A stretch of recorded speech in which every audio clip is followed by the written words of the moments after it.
Christine Macy Fabian, guro mula sa ikapitong baitang ng Camellia Branch. Narito po ako upang talakayin ang isa sa ating core values. Ito ay ang honesty o katapatan. Inaasahan ko po ang inyong pakikinig. Maraming salamat po. Magandang araw sa ating lahat. Samahan niyo akong talakayin ang isa sa ating core values. Ito ay ang honesty o katapatan. Ano nga ba ang honesty o katapatan? Para sa akin po, ang katapatan ay magsasabi ng katotohanan, pag-amin ng pagkakamali at paggawa ng tama. Ang katapatan ay mahalaga sa pagkakaroon ng mabuting bayan. Ang katapatan ang sangkap sa pagkakaroon ng maraming kaibigan. Ang katapatan ay nagsisilbing susi sa pagkakaroon ng matatag na samahan. Ang katapatan ay ang pagsasabi ng totoo, pagiging tapat at paggawa ng tama kahit walang nakakakita. Tayo bilang guro, dapat sa atin nagsisimula ang pagkakaroon ng karakter ng pagiging tapat upang matularan at gayahin ng ating mga estudyante o mag-aaral. Ang katapatan din ay nagpapalakas ng tiwala, nagpapabuti ng ugnayan, at nagpapakita ng tunay na pagkatao. Tayo bilang isang individual, tayo bilang isang guro, dapat andyan ang katapatan natin sa ating mga mag-aaral, sa ating kapwa guro at sa mga magulang ng ating mga estudyante upang mas maniwala at magtiwala sila sa inyo.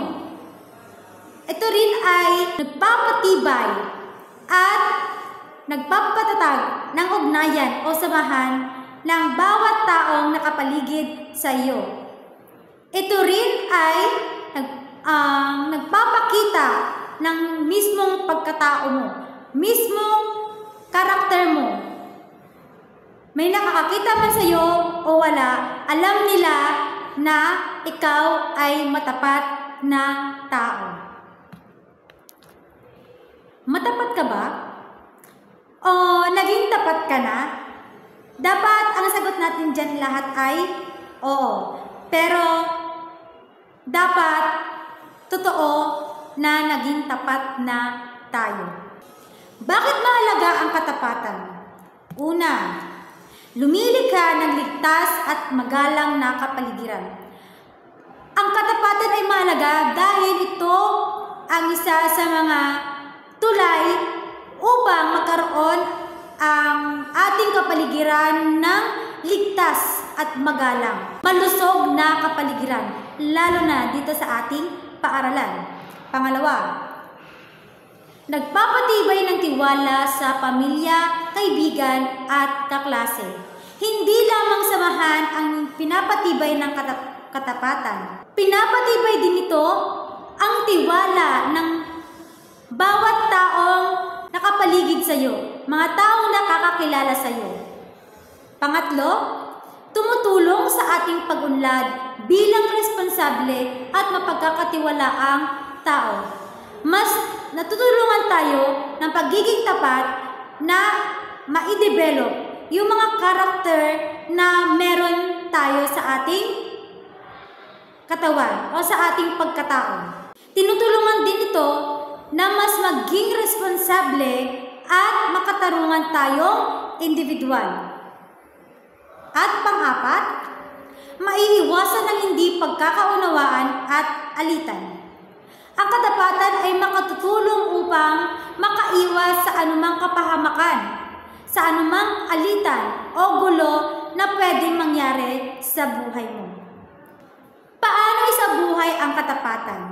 Una, magsalita ng totoo. Pangalawa, aminin ang pagkakamali. Pangatlo, igalang ang pagmamay-ari at ideya ng iba. Kasi hindi tayo pwedeng mangangkin ng pagmamay-ari na hindi naman sa atin. Kung ayaw mo angkinin ang gamit na hindi sa'yo, ang pagmamay-ari mo, huwag mo angkinin ang mga bagay o ideya ng iba.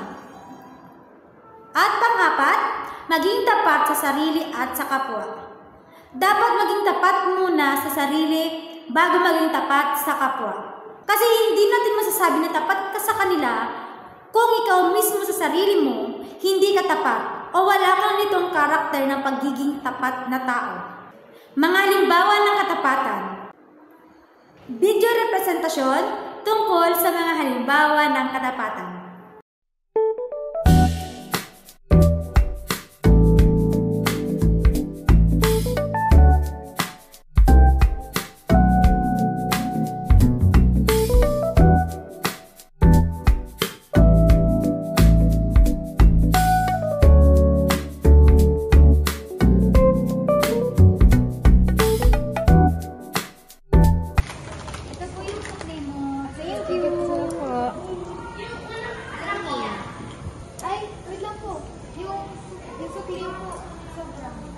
Sobra yung sukle. So, 17. Ay, akala ko kasi 3 pesos siya. Thank you. Thank you sa pagiging tapat mong estudyante. O, ito na, babalik ko na yung sukle mong tama. Yan. Thank you po.